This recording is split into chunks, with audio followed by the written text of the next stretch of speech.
Ang na-pressure po kung paano ko magpapapayat. Nung nabalitaan ko po ito kasi galing ako sa panganganak. So yun yung talagang naging pressure ko. But, hindi, oo, ang babawan. Pero, katulad ng musikal, ang paggampan ng role na ito ay totoong malaking shoes to fill, diba? But I always go back to the script. I always go back to who Elsa is. Marahil iba ang naging interpretasyon ni Ate Guy. Marahil magiging iba rin po ang interpretasyon namin ngayon. Dahil nanggaling kami from 5 years ago, sabi nga namin, uy, after 5 years, parang marami kaming baon pa. Kaya kahit kami po, bawat isa sa amin ay excited kung paano ito magpapakita sa pelikula. So we've taped it, but it's really different pagka ayan na nandiyan na yung camera at kitang-kita na yung mga pores namin. Kitang-kita yung detalye, kitang-kita yung kunot ng loob mo, ang pag-iyak mo at pagbulong mo. Ang mga bagay ito hindi kasi nakikita lahat din sa teatro. But this time, it's how many times more? It's 10 times more. And we are excited. At sana kayo din po excited for the film.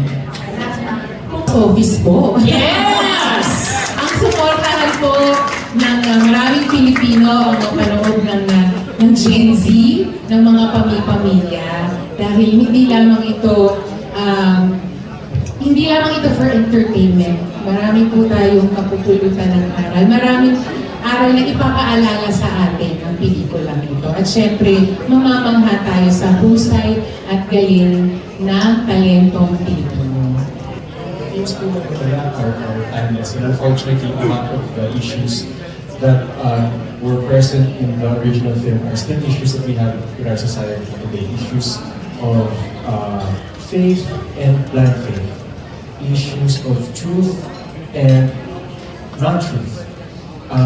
Issues of our society and the way we deal with each other. Pero I think ang nasa pinakapuso ko ng Himala is ito po, ang kwento ni Elsa, which is her coming to terms with her faith and you know the visions that she had seen. And then on another level, yung kwento niya with her mother and how yung relationship nila evolves because of yung mga Himala.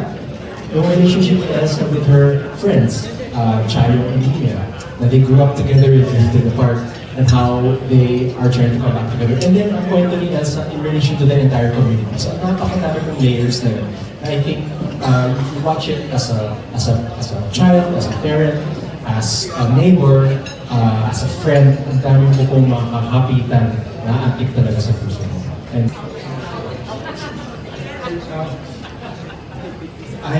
or how do you want me to react to this? So, but, with Sir Ricky,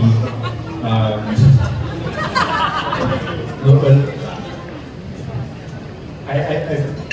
it's been a very long dream na maigaw ang pelikula ito. And I first saw it 6 years ago, and it took me many years to get the courage to ask Sir Ricky. And this year when we asked, I was very grateful and honored that he said yes. Pero I've always been nervous about showing Sir Ricky from the script to the film. And I will always remember Sir Ricky saying that Sir Ricky said, this is yours and for the whole team to play around with. And naiangkop siya sa perspectives ko namin. Knowing Isma as a friend and as a co-worker, I think matutuwa si Isma. I think ma-amuse siya. I think matcha-challenge siya. Yung gawa niyang trabaho noon, nanganganak ngayon ng iba-ibang version.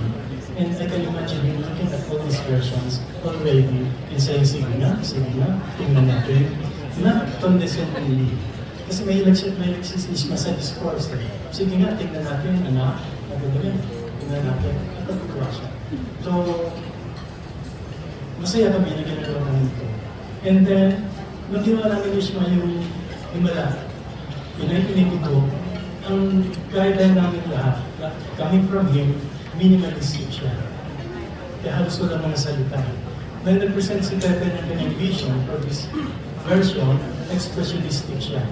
Musical na siya, and then expressionistic siya. So, really ibang klaseng himala. And yet, nung lumapit si Pepe, ang nakuha ko, he would be, and he is. And he was very faithful to sa original, and yet, in a way also, very unfaithful. Kung may ganun man.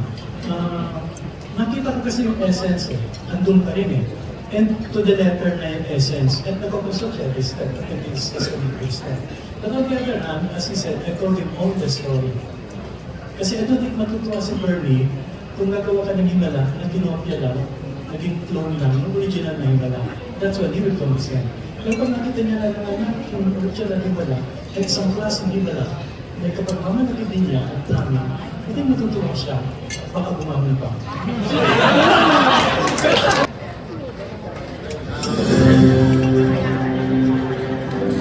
Magandang hapon po sa ating lahat.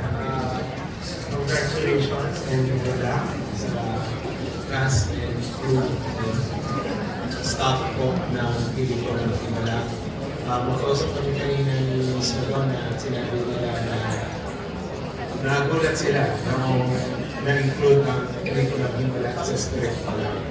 And I said, I'm pretty sure na deserving yung pelikula na makasama sa 50th edition ng NRFF. So, again, congratulations po and good luck. Definition milestone sa ating film industry. Ano po ang mga aabangan? Siyempre, aabangan po natin ang mga pelikulang napili, lalong-lalo na ang Isang Himala. Pero ano pa po ang mga aabangan sa MMFF 50 ng ating mga kababayan, ng ating mga film goers? Well, kahapon po natapos natin yung kauna-unang MMFF Celebrity Golf Tournament na tinaluhan ng may 30 pong artista na lumaro. It's a quite successful na tournament. Part po ng proceeds naman ay binigay po natin sa Mobile Fund, amounting to 1 million pesos. Sa Sinicam, which is ang trust naman po ay mag-promote ng pelikulang Pilipino abroad and hopefully magkaroon po ng nominee sa international awarding bodies like Oscars or Golden Globes. At yan po ay proyekto na natin pinamigay ng Lisa Araneta Marcos. Mga susunod pa po activities, December 6, meron po tayong MediaCon.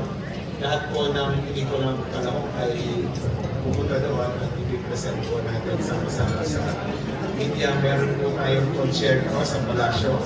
Ito po ay concert po ng Pangulong Bongbong Marcos para sa industriya ng pelikulang Pilipino. Yun po ay sa December 15 sa Malacanang grounds.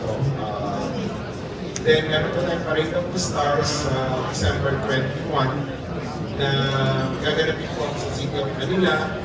Yan po ay magsisimula sa Kapilya ng Katipunan at iikot po magta-terminate sa National Museum.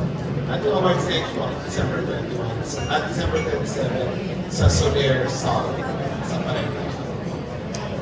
Maraming